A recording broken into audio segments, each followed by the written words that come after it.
नमस्कार साथियों, स्वागत है आपका हमारे YouTube चैनल में। मैं हूं अशोक कुमार और आज हम जानने वाले हैं कि शेयर मार्केट क्या है और ये कैसे काम करता है। बहुत ही आसान भाषा में जानने वाले हैं। तो इस वीडियो को शुरू करने से पहले अगर आप इस चैनल में नए हैं तो चैनल को सब्सक्राइब कर लीजिए और अगर वीडियो पसंद आए तो वीडियो को लाइक कर दीजिए। तो चलिए वीडियो को शुरू करते हैं। एक उदाहरण के साथ समझते हैं कि मान लीजिए मेरा एक छोटी सी मिठाई की दुकान है और उस मिठाई को खाने के लिए बहुत दूर दूर से लोग आते हैं। तो हमें लगता है कि अगर इस मिठाई की दुकान की एक दो ब्रांच और भी खोल दें तो और हमें मुनाफा होगा और मतलब हम ज़्यादा कमाई कर सकते हैं। तो दुकान को बढ़ाने के लिए या ब्रांचेस खोलने के लिए हमको और ज़्यादा पैसों की ज़रूरत होती है। तो इस पैसों के लिए मैं पहले जाऊंगा अपने रिश्तेदार के पास या फैमिली के पास या अपने दोस्त के पास। मैं अपना प्रपोजल सुनाऊंगा उन लोगों की, ऐसा ऐसा बात है, हमें कुछ पैसे चाहिए, बिजनेस को हमको ग्रो करना है, बड़ा करना है, ब्रांचेस खोलने हैं। तो मान लीजिए वो पैसे दे भी देते हैं, दो चार दुकान और खोलते हैं। तो कुछ दिन के बाद देखते हैं कि और दूर दूर से लोग मतलब मिठाई खाने आ रहे हैं और हमें लगता है कि हमारी जो मिठाई की दुकान है पूरे राज्य में होना चाहिए या पूरे देश में होना चाहिए। तो इसके लिए हमको बहुत सारे पैसों की ज़रूरत पड़ती है जो करोड़ों में हो सकती है। तो इसके लिए हम जाएंगे, मान लीजिए जाएंगे हम बैंक के पास। तो बैंक को चाहिए ढेर सारा इंटरेस्ट। अगर मान लीजिए हम इंटरेस्ट चुकाने के चक्कर में हमारा बिजनेस अगर ग्रो ना कर पाए तो प्रॉब्लम खड़ी हो जाती है। तो इसके लिए हमें चाहिए ऐसा इन्वेस्टर कि जल्दी पैसा ना मांगे। इसके लिए हमको ग्रो करने के लिए बिजनेस को टाइम भी मिल जाएगा और पैसा बाद में उसको हम चुका भी देंगे। तो इसके लिए जाएंगे किसी इन्वेस्टर के पास। इन्वेस्टर के पास जाएंगे तो वो बोलेगा कि ठीक है, हम पैसा आपके कंपनी में लगाने के लिए तैयार है, लेकिन उसके बदले में हमको क्या मिलेगा। तो हम बोलेंगे कि भैया कि आप हमारे कंपनी में अगर पैसा लगाते हैं, हमारी दुकान में अगर पैसा लगाते हैं तो इसके बदले में हम अपने जो दुकान है उसका शेयर आपको देंगे 5% या 10%। मान लीजिए मेरे कंपनी की 100 रुपया कीमत है, तो मान लीजिए वो 20 रुपया लगा रहा है या 10 रुपया लगा रहा है, तो 10% की हिस्सेदारी हम उनको देने के लिए तैयार हो जाएंगे। तो इसके लिए वो पैसा दे देगा। तो मान लीजिए कुछ पैसे हमको मिल भी जाते हैं, उसमें अगर नहीं होता है या तो हमको और भी बड़ा करना है तो इसके चलते हमको जाना पड़ेगा पब्लिक के पास। और पब्लिक के पास जाने के लिए हमको सबसे पहले जाना पड़ेगा शेयर मार्केट में लिस्ट होने के लिए। और शेयर मार्केट में लिस्ट होने के लिए हमको सबसे पहले कंपनी को पब्लिक लिमिटेड करना पड़ेगा, तभी तो पब्लिक आपको पैसा देगी शेयर के बदले में। तो पब्लिक लिमिटेड करेंगे, उसके बाद जाएंगे सेबी के पास। अब बोलेंगे भैया अब सेबी क्या है। तो सेबी का मतलब होता है security exchange board of India, जो पूरे शेयर मार्केट को नज़र रखती है। शेयर मार्केट में क्या हो रहा है नहीं हो रहा है सब उसको पता होता है। तो जब जाएंगे सेबी के पास, सेबी से अप्रूवल लेंगे, उसके बाद सेबी बोलेगा भैया आप किसी एक्सचेंज में अपना कंपनी को लिस्ट कराइए। अब ये एक्सचेंज क्या होता है, तो एक्सचेंज ही होता है शेयर मार्केट या स्टॉक मार्केट या शेयर बाज़ार, आप जो भी कह सकते हैं। तो वही होता है शेयर बाज़ार, शेयर मार्केट और स्टॉक मार्केट। अब एक्सचेंज हमारे इंडिया में दो एक्सचेंज हैं। एक है बॉम्बे स्टॉक एक्सचेंज जिसको हम BSE के नाम से जानते हैं, और दूसरा है नेशनल स्टॉक एक्सचेंज जिसे हम NSE के नाम से जानते हैं। तो हम वहाँ जाएंगे लिस्ट कराने के लिए, मान लीजिए दोनों में करवा लें या एक में भी करवा लें।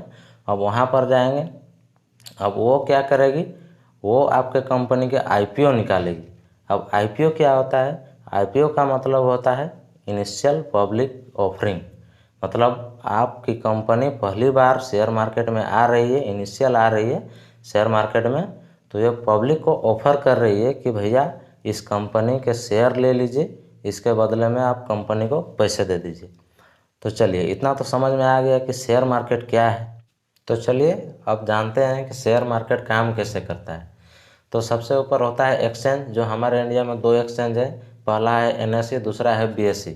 NSE में 1600 कंपनियाँ लिस्टेड है और BSE में 5000 कंपनियाँ लिस्टेड है। तो इन 1600 कंपनियों को या 5000 कंपनियों को तो हम डेली एनालिसिस नहीं कर सकते हैं, कौन ऊपर गया कौन नीचे गया। इसके लिए बनाया गया है इंडेक्स। अब इंडेक्स क्या होता है, तो मान लीजिए हमको पानी को नापना है या तो फिर तेल को मापना है, किसी वस्तु को मापना है, तो उसके लिए चाहिए हमको मापक इकाई जैसे हमको तेल को मापना है तो मापने के लिए हमको चाहिए लीटर, किसी वस्तु को मापना है तो मापने के लिए हमको चाहिए किलोग्राम। उसी तरह से शेयर मार्केट को ऊपर नीचे कौन गया ऊपर कौन गया नीचे, इसको मापने के लिए लगभग हमको आंकड़ा लगाने के लिए एक चाहिए इकाई, उसी इकाई को कहते हैं इंडेक्स। तो NSE का जो इंडेक्स है वो 50 कंपनियों से मिलकर बना है, जिसको हम निफ्टी 50 कहते हैं। और जो BSE का इंडेक्स है वो 30 कंपनियों से मिलकर बना है, जिसे हम सेंसेक्स कहते हैं। अब ये 30 कंपनियां, ये जो 50 कंपनियां या 30 कंपनियां हैं वो अपने मार्केट में लीडर है और इनका कैपिटल जो है वो बड़ा है, इसलिए ये निफ्टी 50 में आती हैं और सेंसेक्स में आती है। अगर ये कंपनियां ज़्यादा दिन अच्छा परफॉर्म नहीं करती हैं या कुछ खराबी हो जाती है इसमें, तो ये निफ्टी 50 से बाहर भी आ सकती है और इसके बदले में दूसरा कंपनियां भी घुस सकती है। तो चलिए, अब इतना तो समझ में आ गया। अब इसके नीचे होते हैं डिपॉजिटरी पार्टिसिपेट कंपनियां, जिसे हम ब्रोकर भी कहते हैं। तो जैसे हो गया जीरोधा हो गया, अपस्टॉक्स हो गया, एंजल ब्रोकिंग हो गया। तो इसके नीचे आते हैं हम जैसे लोग, जिसे हम रिटेल इन्वेस्टर भी कहते हैं। मान लीजिए हमको एक शेयर खरीदना है, तो अब कैसे खरीदेंगे? तो इसके लिए चाहिए डीमैट अकाउंट। अगर आप डीमैट अकाउंट नहीं खुलवाए हैं तो डिस्क्रिप्शन में लिंक है अपस्टॉक का, आप जाके फ्री में डीमैट अकाउंट खुलवा सकते हैं। ये ऑफ़र जो है सीमित समय के लिए है, इसलिए आप जल्दी से खुलवा लीजिए, ठीक है। अब डीमैट अकाउंट के लिए खुलवाने के लिए आपको चाहिए 3 चीज़ें। पहला है कि सेविंग अकाउंट, दूसरा है ट्रेडिंग अकाउंट, तीसरा है डीमैट अकाउंट। अब जो सेविंग अकाउंट है उससे आप फंड ट्रांसफ़र करेंगे, मतलब पैसा ट्रांसफ़र करेंगे डीमैट अकाउंट में। और शेयर खरीदने के लिए आपको चाहिए ट्रेडिंग अकाउंट, जिससे हम शेयर खरीद और बेच सकते हैं, ठीक है। तो मान लीजिए हमको एक शेयर खरीदना है रिलायंस का, तो हम ऑर्डर लगाएंगे कि हमको एक शेयर खरीदना है रिलायंस का। मान लीजिए हम अपस्टॉक्स में अपना डीमैट अकाउंट बनाए हुए हैं, तो हम ऑर्डर लगाएंगे कि हमको एक शेयर खरीदना है रिलायंस का। मान लीजिए 1000 रुपया उसका कीमत है, तो 1000 रुपया में हम ऑर्डर लगाएंगे। अब वो 1000 रुपया जाएगा अपस्टॉक्स के पास। अब वो अपस्टॉक्स भेजेगा एक्सचेंज के पास, वो पैसा जाएगा एक्सचेंज के पास और वो एक्सचेंज भेजेगा रिलायंस के पास। अब रिलायंस एक शेयर इशू करेगा और वो शेयर आएगा बॉम्बे स्टॉक एक्सचेंज पे या तो नेशनल स्टॉक एक्सचेंज पे। उसके बाद वहाँ से आएगा अपस्टॉक्स पर और अपस्टॉक्स हमको देगा एक शेयर, वो शेयर जाके स्टोर होगा डीमैट अकाउंट में। और ये कंपनियां जो है, जैसे जीरोधा हो गया, अपस्टॉक्स हो गया, एंजल ब्रोकिंग हो गया, वो सब NSE और BSE से लिंक्ड होती है, ठीक है। और ये कंपनियों को सबको रेगुलेट करता है SEBI, security exchange board of India, ठीक है। कोई स्कैम ना हो जाए या किसी के साथ गलत ना हो जाए, इसके लिए वो ऊपर सेबी बैठा हुआ है, ठीक है। चलिए, इतना समझ में आ गया। अब समझते हैं कि शेयर प्राइस जो होता है ऊपर और नीचे कैसे होता है। तो मान लीजिए रिलायंस का शेयर है और उसको बेचने वाले 10 हैं और ख़रीदने वाले 20 हो गए। इसका मतलब डिमांड बढ़ गया और सप्लाई घट गया, तो इससे शेयर का प्राइस ऑटोमेटिक इंक्रीज होगा, मतलब ऊपर चला जाएगा। उसी तरह से मान लीजिए कंपनियों की सेल जो है वो बढ़ गई है या कंपनियां अच्छा कर रही है, तो उससे भी शेयर प्राइस बढ़ता है।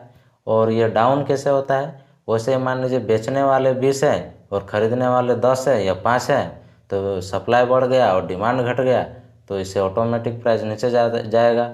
और इसमें बहुत सारी चीज़ें होती है, जैसे कि नेचुरल डिजास्टर हो गया। मान लीजिए अभी कुछ दिन पहले कोरोना आ गया, अब कोरोना में पूरा मार्केट क्रैश हो गया। तो ऐसा बहुत सारी चीज़ों पर डिपेंड करता है शेयर मार्केट गिरने से, ठीक है। चलिए, तो इसीलिए अगर आप शेयर मार्केट में पैसा लगाना चाहते हैं तो आप अपने रिसर्च पर लगाइए और उतना ही पैसा लगाइए जितना का आप मतलब जो लॉस है वो आप सह सकते हैं, जिससे आपको कोई पछतावा नहीं होगा। चलिए, आज के वीडियो में इतना ही, मिलते हैं अगले वीडियो में। अगर ये वीडियो आपको पसंद आया तो वीडियो को लाइक कर दीजिए, चैनल को सब्सक्राइब कर लीजिए।